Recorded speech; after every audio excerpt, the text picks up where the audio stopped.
मुख्य पुलिस आयुक्त अहमदाबाद शहर, अतिरिक्त पुलिस आयुक्त सेक्टर नंबर 2 और उप पुलिस आयुक्त जोन नंबर 5, सहायक पुलिस आयुक्त एच डिवीजन से प्राप्त निर्देश, इसमें सार्वजनिक रूप से कानून व्यवस्था का उल्लंघन करने वालों के विरुद्ध कड़ी कार्रवाई शामिल है।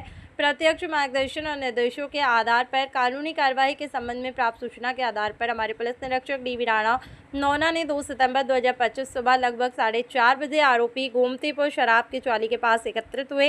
घायल शाहिद अपने दोस्तों के साथ आरोपी जयदीप और बाबू के साथ में विवाद सुलझाने के लिए वहां पर पहुंचा है। इस मामले में आरोपी ने एक राय होकर फरियादी और घायल शाहिद को जानलेवा हथियार से जान से मारने की नीयत से फरियादी और घायल शाहिद के शरीर पर प्लेट और लोहे के पाइप से प्रहार किया है। घातक चोटें आई हैं। फरियादी की शिकायत के आधार पर गोमतीपुर थाने में धारा 118(2), 118(1) और 115(1)(54) जीपी एक्ट के तहत 135 के तहत अपराध दर्ज कर लिया गया है। नाम साक्य भावेश केदार सिंह।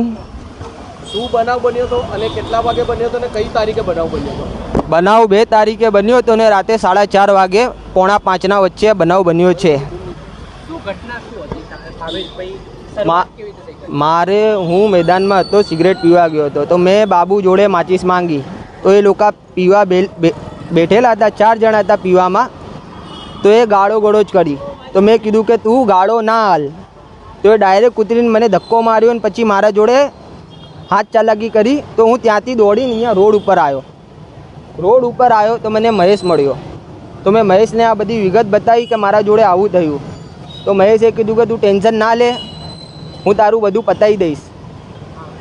એ વાત ચાલી પછી એ લોકો આવ્યા, કીધું કે આવી જાઓ, ચલો તમે અહીંયા સમાધાન કરી લઈશ ને અમે અહીંયા આવીને જેવી રીતે ઊભા થયા તો સમ્મે બધાથી પહેલાં કપિલે મને હાથ ઉપર ચક્કુ માર્યો, પર એ મને હા ડાયરેક્ટ જ કઈ વાત જ નહીં, તો એની છરી મને વાગી નહીં કેમ કે એની છરી ઊંધી હતી ને બીજી છરી મને અહીંયા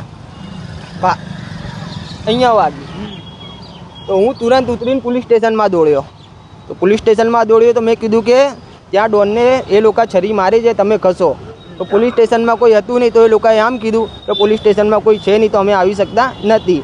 તો હું પોલીસ સ્ટેશનથી બહાર આવીને જોયું કે પછી ડોનને અમે ફોર્મ્યુલા નાખીને ડાયરેક્ટ શારદાબેન સારવાર માટે લઈ ગયા। તમે પોલીસ સ્ટેશનમાં ગયા, તમે એમ કહો છો કે પોલીસવાળા એમ કીધું કે કોઈ નથી, પણ તમે કે એ સમય કેટલા પોલીસ અધિકારીઓ કર્મચારીઓ કેટલા હતા? એક જ હતો, એ પણ ત્યાં કેબિન ઉપર જ બેસેલા હતા। પીએસઓ હવે વર્દીમાં તો એ તો મને નહીં ખબર। હા 4:30 4:45 વચ્ચેનો બનાવ છે। મહેશભાઈ ને જે આરોપીઓ છે, તમે જે નામ લઈ રહ્યા છો, કેટલા આરોપીઓ હતા?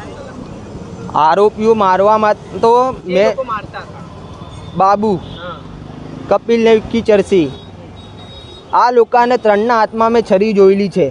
ત્રણે જોડે અલગ અલગ છરીઓ હતી, એક છરી નથી, 3 કે 4 છરીઓ હતી। મહેશભાઈ ને જે આ બાબુ ને તમે જે આરોપીના નામ લઈ રહ્યા છો, એમની વચ્ચે કોઈ બબાલ ભૂતકાળમાં થઈ હોય, કોઈ હતું, કઈ બબાલ મન દુઃખ ચાલતું હતું એવું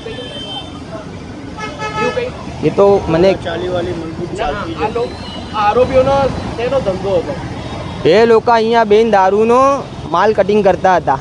દારૂનો ધંધો કરે? હા દારૂનો ધંધો કરે છે। એક તો અહીંયા જ રહે છે પોલીસ સ્ટેશનની સામે ને એક રહે છે મેદાનમાં, એક રહે છે ગોમતીપુર ગામમાં ને 2 જણ રહે છે સરસપુરમાં। એટલે અવારનવાર એવી વાતો જાણવા મળે છે કે અહીંયા લોકોને હેરાન પરેશાન કરતા હતા, કેવો ત્રાસ હતો વિસ્તારમાં?